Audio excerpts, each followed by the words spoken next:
So hey guys, welcome back to CO Phoenix. 2014 में एक YouTube channel start हुआ IIT JEE की coaching के लिए, स्पेशली फिजिक्स पढ़ाने के लिए। लेकिन काफ़ी लंबे समय तक उस चैनल पे कोई भी एक्टिविटी नहीं थी।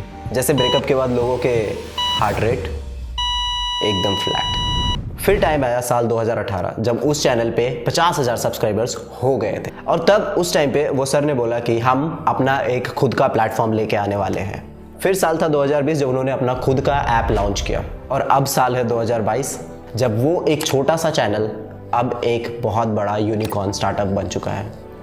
और अब साल है 2022 जहाँ पर उस टीचर के पास लगभग 1 करोड़ लोगों का साथ है, और वो छोटा सा यूट्यूब चैनल जो 2014 में 0 इवैल्यूएशन के साथ शुरू हुआ था, आज के टाइम पे उसकी इवैल्यूएशन बन चुकी है 8,000 करोड़। हाँ, आपने सही गेस किया, हम बात कर रहे हैं फिजिक्स वाला की, हम बात कर रहे हैं अलख पांडे की, जो सिर्फ एक टीचर ही नहीं रहे आज के टाइम पे, वो बन चुके हैं एक रोल मॉडल, वो एक स्टार बन चुके हैं अपने स्टूडेंट्स के लिए।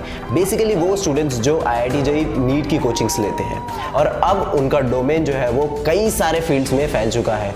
रेलवे, UPSC, गवर्नमेंट्स, जितने भी कॉम्पिटिटिव एग्जाम्स आज के टाइम पे इंडिया में होते हैं, उन सब के प्रिपरेशन के लिए अब आ गया है फिजिक्स वाला।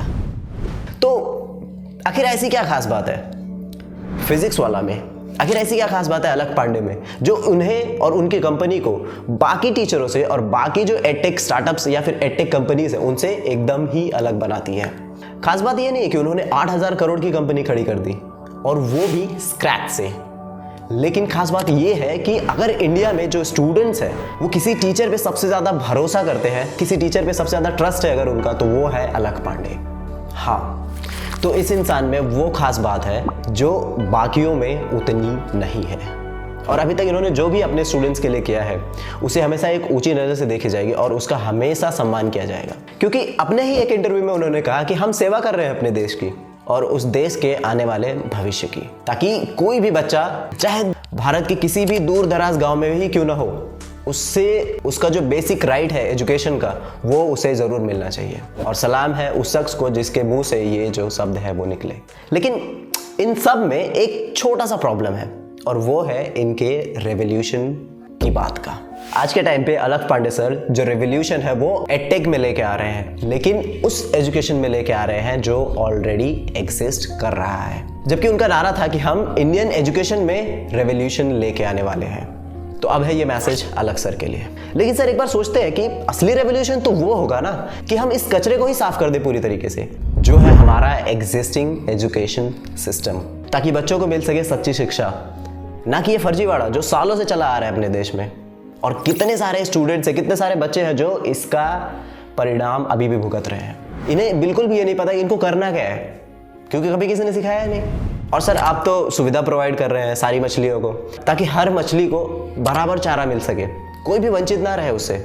लेकिन अकेले इससे कोई फायदा होगा क्या सर? मूल जड़ तो वो कचरा है ना, जिसकी वजह से ये पूरा सिस्टम जो है वो पूरी तरीके से हिला पड़ा। सोचिए अगर हम उस कचरे को ही हटा दिए पूरी तरीके से तो सब कुछ साफ हो जाएगा। और जब सब कुछ साफ हो जाएगा तो उस पानी में जो मछलियां हैं ना, ये जो अनजान, ये जो मासूम बच्चे हैं, ये अपना रास्ता खुद ब खुद बना सकते हैं, क्योंकि अब इन्हें बांधने वाला कोई नहीं है। क्योंकि अब ये किसी असाइनमेंट, टेस्ट, एग्जाम, नंबर, इन सब चीज़ों से बंधे हुए नहीं है। इनके पास एक ऐसा सिस्टम है जहाँ पर ये जो करना चाहते हैं उसे सपोर्ट करने की सारी सुविधाएं हैं। उसे सपोर्ट करने के लिए कोच है, मेंटर है, टीचर है, ना कि एक कॉमन टेस्ट पे उसके स्किल्स को, उसके फ्यूचर को जज किया जाए और उसकी जितनी भी टैलेंट है उसको वहीं पे ख़त्म कर दें। इसी के साथ आखिरी में बस इतना कहेंगे कि यही वो इंसान है जिसका नाम है अलख पांडे, जो ये बदलाव ला सकता है।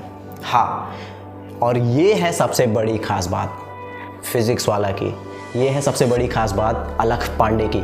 ये जो छोटा छोटा रेवोल्यूशन चल रहा है ना एडटेक में, इसी रेवोल्यूशन को हम अगर एक बड़े स्केल पे लेके जाए और इस पूरे सिस्टम को रेवोल्यूशनाइज करने की कोशिश करें, तो शायद आने वाला जो जनरेशन है वो इन्हें एक रोल मॉडल ही नहीं बल्कि अपना हीरो बना के रखेगा, और भी लंबे समय तक। और अगर हो सके तो इस मैसेज को अलख सर तक ज़रूर पहुँचाओ।